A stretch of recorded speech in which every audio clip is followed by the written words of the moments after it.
Good morning, friends. This is the vision and mission of our institute. The vision statement of our institute is fostering the technical excellence through ethics, sustainable education, innovation, and the research. To achieve this vision, we have the four mission statements. Likewise, we have the vision and mission of our computer engineering department also. The vision statement of our department is to provide high quality computer education, engineering education with socio-moral values. And to achieve this vision, the department have the three mission statements. Likewise, we have the three program education objectives statements of the department. Let's start with the chapter number 3, data link layer. Data link layer is the second layer in the ISO OSI model. Already we have studied this in the last lecture. The first topic in this unit is the error detection. The data can be corrupted during the transmission, and to ensure the reliable communication, the error must be detected and corrected. Basically, two types of the errors are there: single bit error, multi-bit error. Single bit error, only the error happens at the only one bit position. Multi-bit error, two or more bits in the data units are changed. And the third other category of the error is the burst error. Here the two or more consecutive bits in the data units are changed. To detect the errors, a common technique is used, and that is to introduce the redundancy bit that provides the additional information. That introduction of the redundant bit is nothing but the parity bits. The various techniques for the error detection include the simple parity check, two-dimensional parity check, checksum, and the last one is the cyclic redundancy check, CRC. In the first method of the simple parity check, simply the parity is checked here. So parity is the additional bits added to the original data. Basically, we have the two types of the parity. One is the even parity, second one is the odd parity. Even parity means if the original data contains the even number of the ones, at that time we can say that it's a even parity. On the other hand, if the original data contains the odd number of the ones, we can say that the odd parity. So here in the first method, here only the parity base is checked at the receiver side. So sender while sending the original data adds the parity bit.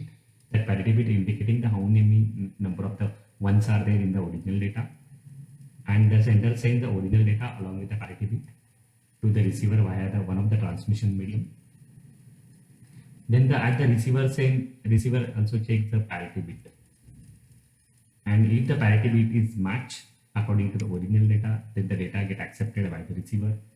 If there is something mismatch here, then the receiver simply rejects that data. So one of the drawback of this simple parity check method is that this method is suitable for detecting only the single bit error. On the other hand, this is not suitable for detecting the multi-bit errors here.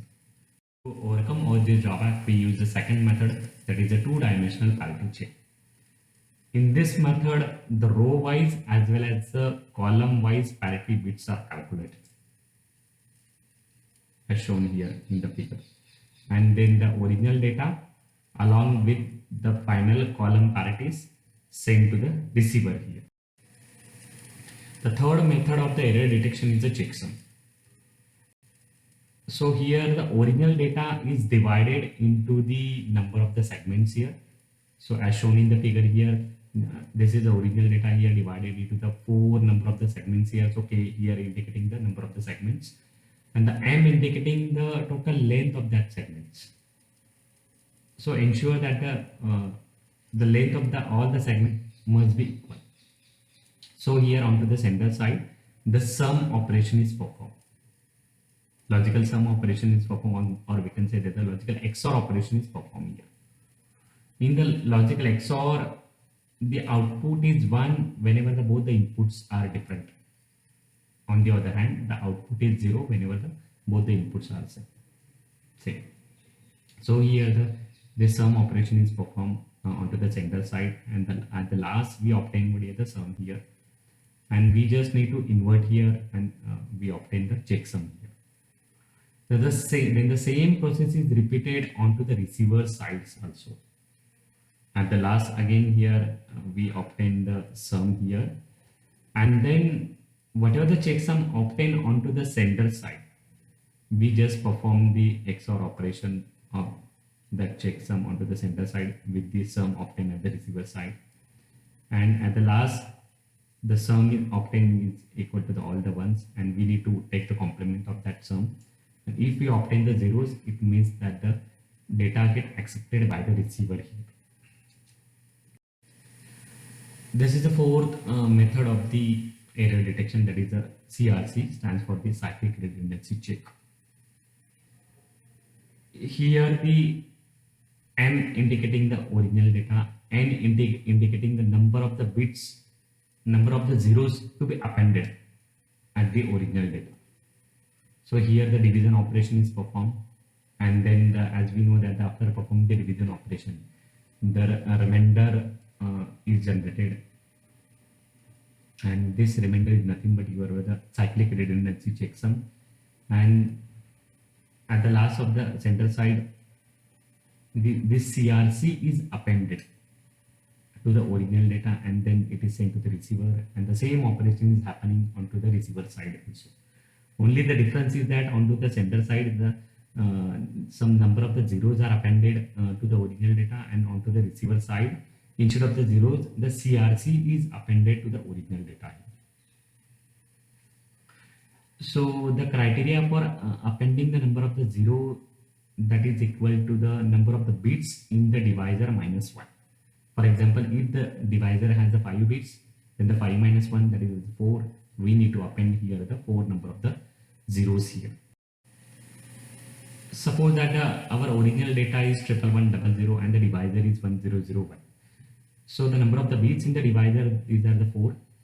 So this 4 minus 1 is equal to 3. So here we append 3 zeros here to the original data, that is the 11100, and here this last 3 zero, nothing but the bits number of the zeros appended here. Then we simply perform the binary division operation here in this way, and at the last we obtain the quotient and remainder. So forget about the quotient, we just focus onto the remainder only.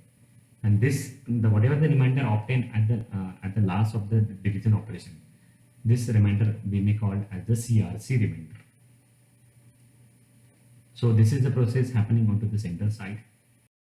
Onto the receiver side, the original data is appended by the CRC remainder here. So this is nothing but about the CRC remainder obtained onto the center side. So divisor remains same. Again we perform the same division operation here, binary division operation here, and at the last we obtain the quotient and as well as the remainder.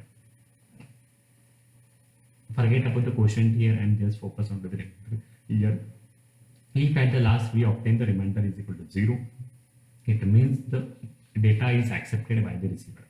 Otherwise, the receiver simply rejects that data. This is one of the example based on that CRC method of the error detection, where the bit string is given to us, and this is transmitted using the standard CRC method, and the generator polynomial is x to the power 4 plus x plus 1. What is the actual bit string transmitted here? So with the help of the given generator polynomial, we just obtain the here the divisor here. So this is the way to obtain the divisor here. So number of the bits in the divisor is over here the 5. So how many number of the bits we need to append here to the original data? So that 5 minus 1, that is equal to 4. So here we appended the 4 bits here. We perform the division, binary division operation onto the center side. So this is the final remainder obtained here, total 10, that we may call as the CRC remainder. So here we appended the CRC remainder here to the original data and perform the same operation. If the remainder obtained finally is equal to 0, it means that the data get accepted by the receiver. Otherwise, the receiver simply rejects that data. Thank you.